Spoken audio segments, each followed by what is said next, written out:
Climate change is already a heavy topic, and it's getting heavier because we're understanding that we need to do more than we are, right? We're understanding, in fact, that those of us who live in the developed world need to be really pushing towards eliminating our emissions. That's, to put it mildly, not what's on the table now. And it tends to feel a little overwhelming when we look at what is there in reality today and the magnitude of the problem that we face. And when we have overwhelming problems in front of us, we tend to seek simple answers. And I think this is what we've done with climate change. We look at where the emissions are coming from. They're coming out of our tailpipes and smokestacks and so forth. And we say, okay, well, the problem is that they're coming out of fossil fuels that we're burning. So therefore, the answer must be to replace those fossil fuels with clean sources of energy.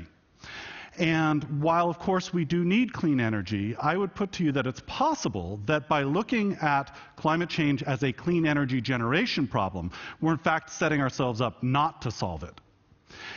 And the reason why is that we live on a planet that is rapidly urbanizing. That shouldn't be news to any of us. However, it's hard sometimes to remember the extent of that urbanization. By mid-century, we're going to have about 8 billion, perhaps more, people living in cities or within a day's travel of one. We will be an overwhelmingly urban species. In order to provide the kind of energy that it would take for 8 billion people living in cities that are even somewhat like the cities that those of us in the global north live in today, we would have to generate an absolutely astonishing amount of energy. It may be possible that we are not even able to build that much clean energy, right? So if we're seriously talking about tackling climate change on an urbanizing planet, we need to look somewhere else for the solution. The solution, in fact, may be closer to hand than we think, because all of those cities we're building are opportunities. Every city determines, to a very large extent, the amount of energy used by its inhabitants. Right? We tend to think of energy use as a behavioral thing. I choose to turn this light switch on. But really, enormous amounts of our energy use are sort of predestined by the kinds of communities and cities that we live in. I won't show you very many graphs today, but if I can just focus on this one for a moment, it really tells us a lot of what we need to know, which is quite simply that if you look, for example, at transportation, a major category of climate emissions, there's a direct relationship between how dense a city is and the amount of climate emissions that its residents spew out into the air.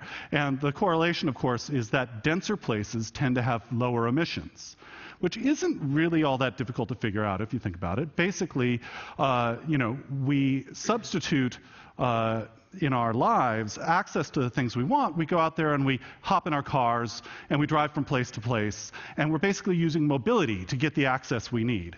But when we live in a denser community, suddenly what we find, of course, is that the things we need are close by. And since the most sustainable trip is the one that you never had to make in the first place, right, suddenly our lives become instantly more sustainable.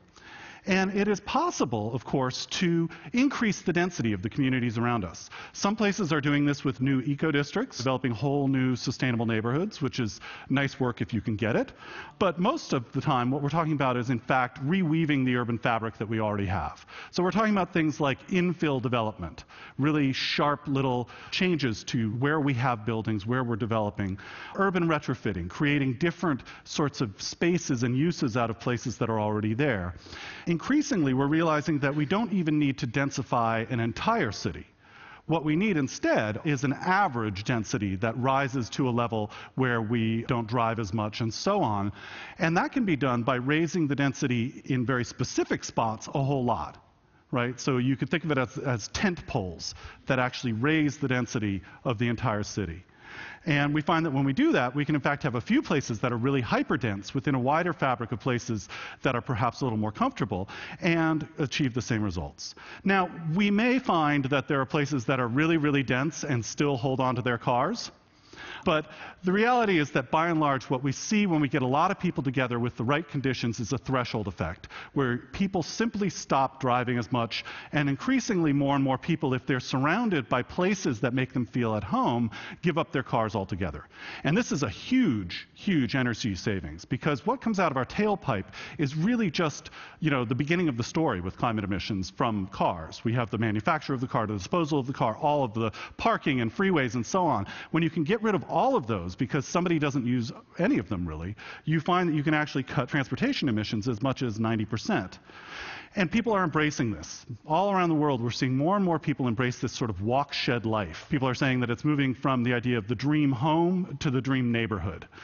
And when you layer that over with the kind of ubiquitous communications that we're starting to see, what you find is, in fact, even more access sort of suffused into spaces. Some of it's transportation access. This is a magnificent map that shows me, in this case, how far I can get from my home in 30 minutes using public transportation.